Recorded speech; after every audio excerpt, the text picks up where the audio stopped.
akka qallumatti bareede natti gadi naqe waan bareeda abbaan buufindu gurgurdan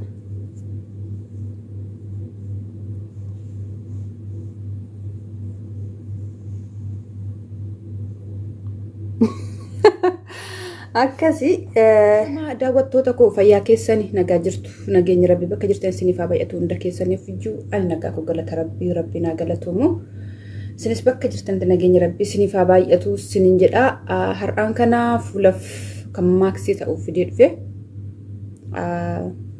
maal annanni sootan kolmaan laala boqqolloo daakuu boqqollooti kun jechuudha kun immoo hardiidha akkasuma immoo damma yookiin aaneessadha masana asirraas immoo kanatti dabala white vinegar isa kana baay'ee gaariidha kun qaama keenya gurraacha'ee faa baay'isuu baanne buna wajjiniin faayidootti fayyadamne yeroo hunda baay'ee gaariidha kun jechuudha an akaakaltii ogaa jennutti jechuudha isaan kana olitti dabaleetanan boqqolloo gaan sinin jedhu sin agarsiisa isa kana jechuudha daakuu boqqolloo kana sinitti mul'ata yaada argitanii yaada kanadha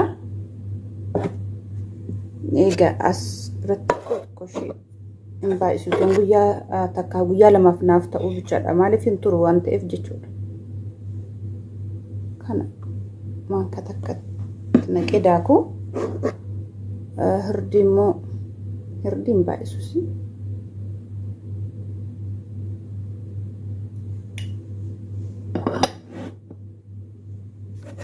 akkasuma immoo dammarraas dammis baay'ee gaariidha fuula keenyaaf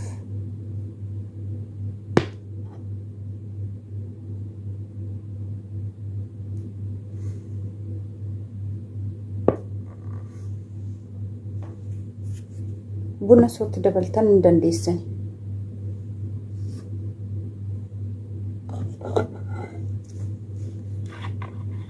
asirraas bishaan kanarraas xiqqashoo isheen baay'isuuti xiqqashoo isheen itti godha maaliif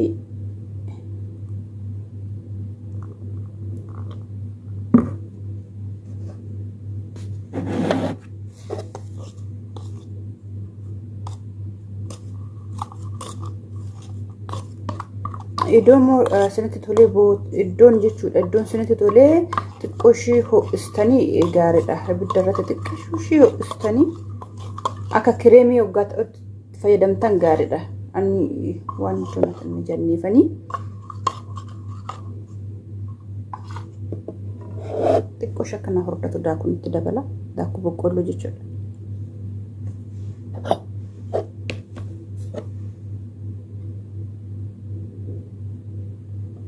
daakuu boqqolloo baay'ee ciqilee keenya akkasitti nu gugurraacha efaatti akkasitti goonee iddootti fayyadamnu baay'ee nurraa dhirrisaa jechuudha gurraachuma hoggaan sinin jedhu gurraachuma uumamaa doon taane injiraaniti kan hojiirranis haa ta'uu fakkeenyaaf ugaa birdistii fadhiqnu akka keenya bakki kun akkasitti gurraachadha kan manacha keessa jedhamu sana isaaf nu baasa jecha malee gurraacha uumamaa rabbi nuuni kana sinin jedha oilis kokona oilii doo qabatanitti naqxanii baay'ee gaariidha kokona oiliin baay'ee gaariidha bakkuma fe'ettu yoo fayyadamne kokona oilii baay'ee bareedaadha asasinin jedha akkasitti yoo qabaattan kan kireemiin keechaa dhume akkasitti yoo qabaattan isheetti naqachuu hin dandeessanii asitti naqadheen guyyaa lama caalatti fayyadamu maaliif fuula keenya waan ta'eef eeggannoodhaan itti fayyadamna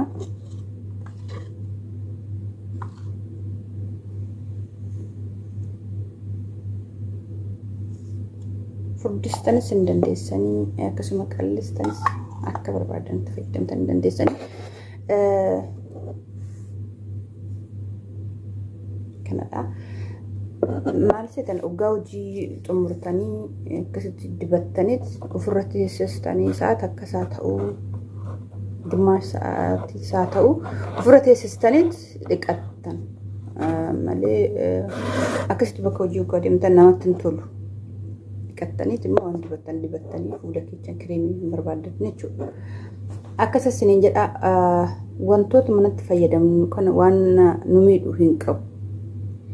Akkasumaan kireemii online irra laallee binnutu fuula keenya nu miidha malee nu fayyadullee yoo baatu nu miidhu fuula keenya. Immoo anammoo na fayyadee jira dhugaan sinitti maatii fuula kuyya duraa agartanii akkatti namatti illee boonna saalfadhe dhugaa. Maaliif kan rabbiin uumama si kenne duma jiru dhugaa fuulli keemmoo akkanas jalaa ta'uu gargala keessa baay'ee namatti ulfaataa siniin jedha. Fuulli nama baduun baay'ee ulfaata dhugaa. Akka kiyyaa hedduu ta'e fuulli baay'ee dhugaa nama badu baay'ee ulfaata. Ana akka kiyyaatti amman dirree warru man isaan bira ta'an hojjedhurree isaan saalfadhutan ga'e mas badeen jedhamu garuu galata rabbii xiqqoonaa irratira akka duraas illee ta'uu baatu malee jechuudha. Akkasii siniin jedha gogaan fuula kiyyaarra jijjiirame. Musa gurraacha kana bichaa osoo hin taane gogaan kiyyallee hin jijjiirame. Amma xiqqoo naa deebi'ee jira. Akkasas siniin jedha amma immoo dibannee waliin laalla. Dibachuun dura fuula keessa dhiqattanii gaariidha.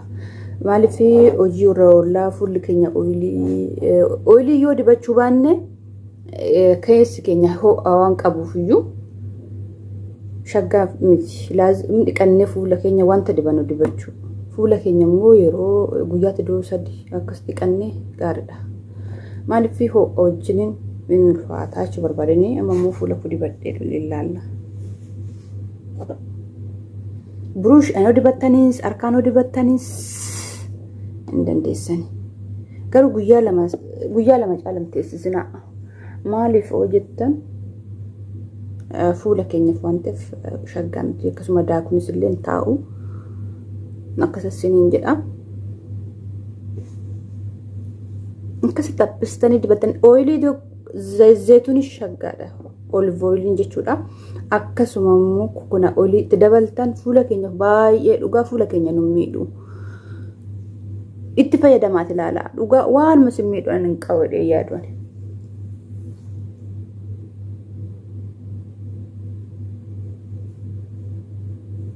Kun baakteeriyaa nurra jiru nurraa dhugaa baay'ee bareedaadha kun baay'ee ufna qaba garuu hin baay'isina.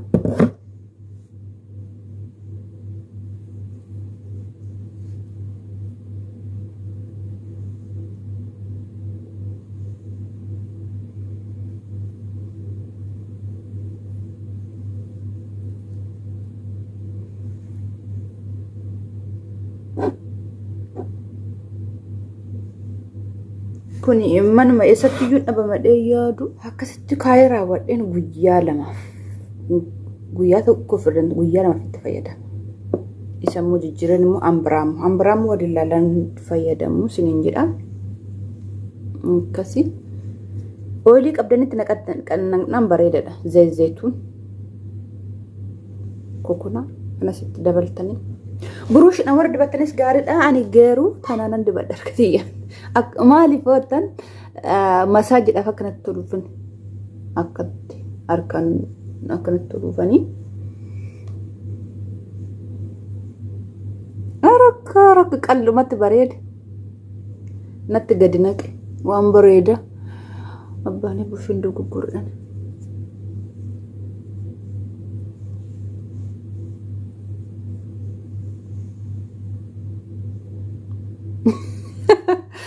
Akkasii